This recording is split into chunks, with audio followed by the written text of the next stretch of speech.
BYDFi is a crypto exchange on desktop and mobile where you can spot trade, futures trade, use leverage tokens, and copy the trades of top traders. If you sign up with the link in the description, you get a free $100 when you deposit $100. There's hundreds of crypto available on their spot exchange, as well as a free test account so you can practice futures trading without getting wrecked.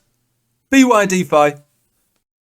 Hello everybody, welcome back. Going to make a few videos this morning actually, releasing throughout the day. I think is probably the best course of action because Bitcoin's just meandering from what I can see up towards 28,000. We're on the monthly here, but I'll show you. It'll all make sense soon. So I think what we're going to see for Bitcoin is a move up to the top of this descending triangle. It's also the Bollinger Band top on the daily.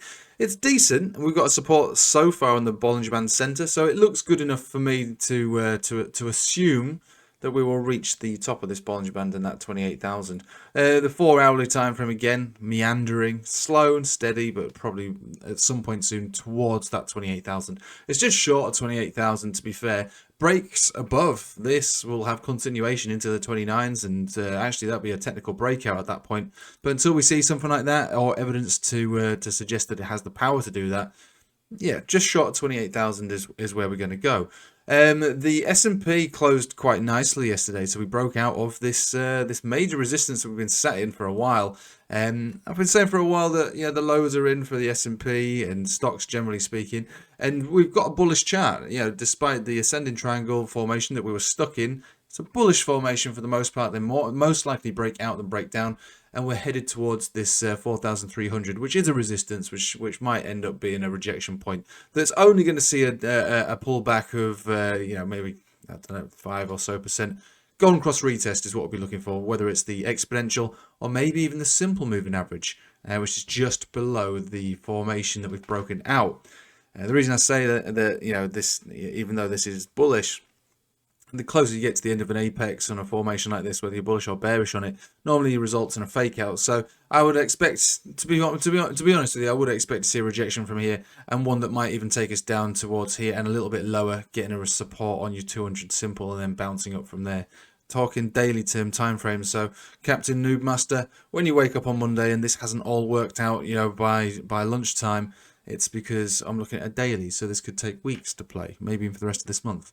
Another little kicker would be that the euro is breaking down still, so it's not the end of the world, but we did get the rejection from the area that we thought we would, so fair play. So the forex side of things, the forex picture is telling us a little bit of it's giving us a little clue here that actually a bit more downside for euro at least. 105 is pretty much on the table as far as I can see. We do have a bit of bullish divergence on the RSI on the daily, and actually from what I recall, quite a significant amount on the RSI on the 4 hourly. But I think that this is what led to this pump you've seen. I'd pretty much say that this is finished now. So 105 is destined for the euro. Right, so all that boring stuff out of the way, let's talk about something different today. We'll talk about Pundix. So Pundix is it's not that small. It's a smaller cap altcoin for me, and I know everyone's going to kick up a fuss. Oh, it's not small cap. That's middle cap. That's upper middle cap. That's lower middle cap. Whatever it is, I have picked it up around this level, and I'll pick it up a little bit further on down the line. Now, it's not so much based on its own chart. The fundamentals on this project is reasonable, in all fairness. They could have quite a large range, big scope of adoption if it were to work out the way that they intend it to. That's what every blockchain and every white paper would have you believe. So rather than trying to dig deep into any kind of fundamentals, I've got a theory that I want to present to you if you've not already heard it, which is about the token swap theory that I have. So token swaps, Pundix used to be something called NPXS.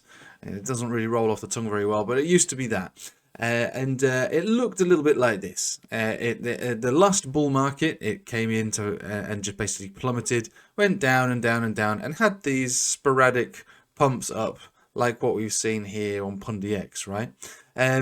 Its collapse from the peak, from the beginning of its inception, was dramatic, and its long drawn out consolidation, downtrend, whatever you want to call it, was never ending until one day it woke up and it went crazy. So I've managed to get hold of this. Basically, this is the best I can get for us at the moment. So here's your 2018 Big collapse, big catastrophic, long drawn out downtrend, going on and on and on and on and on. And yes, you can call it an alt season, but it was pretty phenomenal, that pump, and it was pretty sharp, pretty fast, pretty decent. And then it basically tailed off as it turned into Pundix, and then the chart became this, right? I haven't got access to these two other charts that I wanted to show you, but if anyone was around, you should remember it. Remember StormX, right? And StormX is still around. It used to be Storm Play. That did the same thing. So it did this, went raw, and then big move up into the token swap, and then that was it. StormX did the same thing, down, and then up and pumped. It was basically a carbon copy of its previous chart. Now this isn't this is nothing more than an observation, all right. Same thing happened for Elrond, right? Elrond was similar in a way to, I think, to Matic and Fett and Stellar and One, and it was in some way an ICO on the Binance platform, and it did the same thing. Kapow, all the way down, then had probably the biggest rally of 2020. It was huge. It was an unbelievable rally. Hundreds, I believe, or at least 100x. And then, token swapped into eGold, to which we can have a look at now. eGold. So eGold basically came into the market and plummeted dramatically. So we'll just have a look at the drop.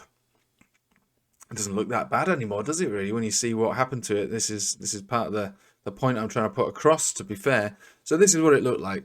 Oh, and again, you've got to just remember what this portion of the chart would look like. Before it started any kind of uptrend, it would have looked like this. Dramatic, deadly, horrendous, with everybody saying, don't buy, it's a scam. I'm so glad I sold Elrond and I didn't get into this. And anyway, there you go. And then the rest is history. It went from, what, $6 or something to, well, $250, give or take. And actually peaked all the way up here at $500. Yeah, I forgot about that. So it was pretty sweet stuff. Right, so there's your token swap for eGold. The same sort of thing happened with StormX. And Pundix has not yet received that, because the token swap, unfortunately, happened for Pundix sort of after the major portion of the bull market. So the most altcoins had peaked, and basically the token swap ended up just being sold and sold and sold and sold and sold and sold. So, for the last year, we've more or less been fannying around this 30 to 40 cent zone, right? I would call that at this stage now a reasonably decent accumulation for what I honestly think is going to end up being a new all-time high for Pundix. It's my theory of the token swap theory. It's the circulating supply is not enormous. It's not ridiculously large. We could see this up into the tens of dollars again, which means that if you're picking it up around this 30 to 40 cent zone, again, we're talking about a buy and a hodl here. We're not talking trading, because trading on this chart right now doesn't really offer anything, to be honest with you. This requires a leap of faith to buy into this idea of what the rinse and repeat carbon copied charts of a token swap that I've seen.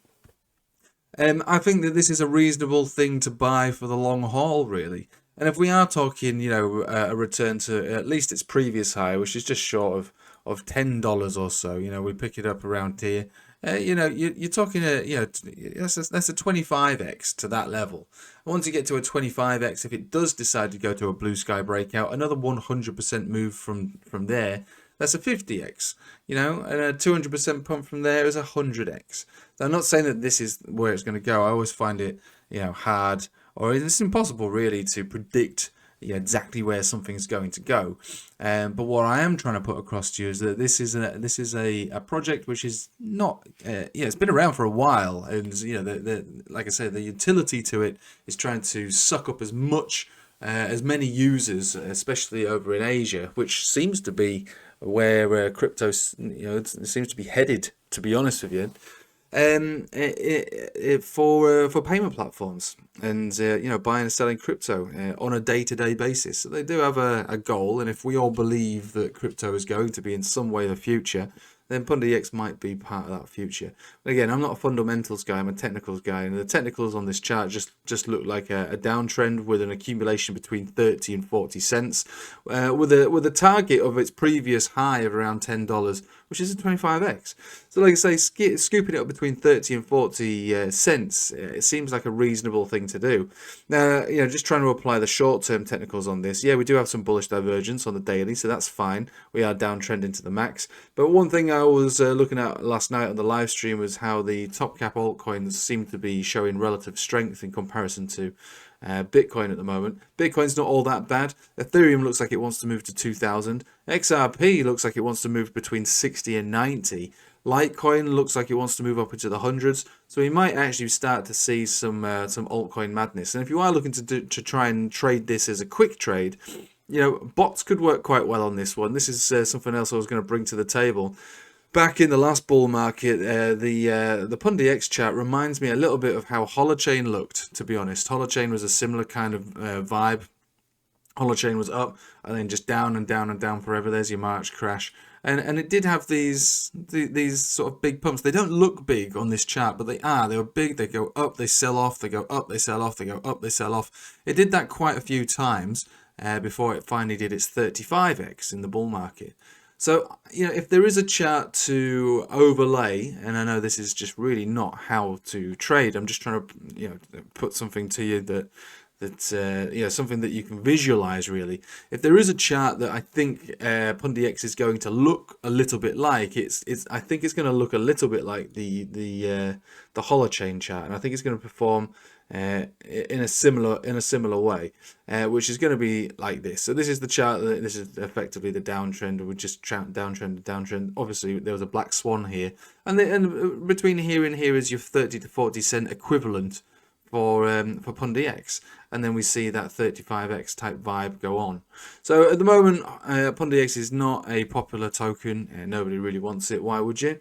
But being short-sighted in a chart that just effectively looks like this, without any kind of strategic plan, whichever way you want to do it, whether it's on a fundamentals or technicals or something that I think I've got a handle on, which is this token swap theory.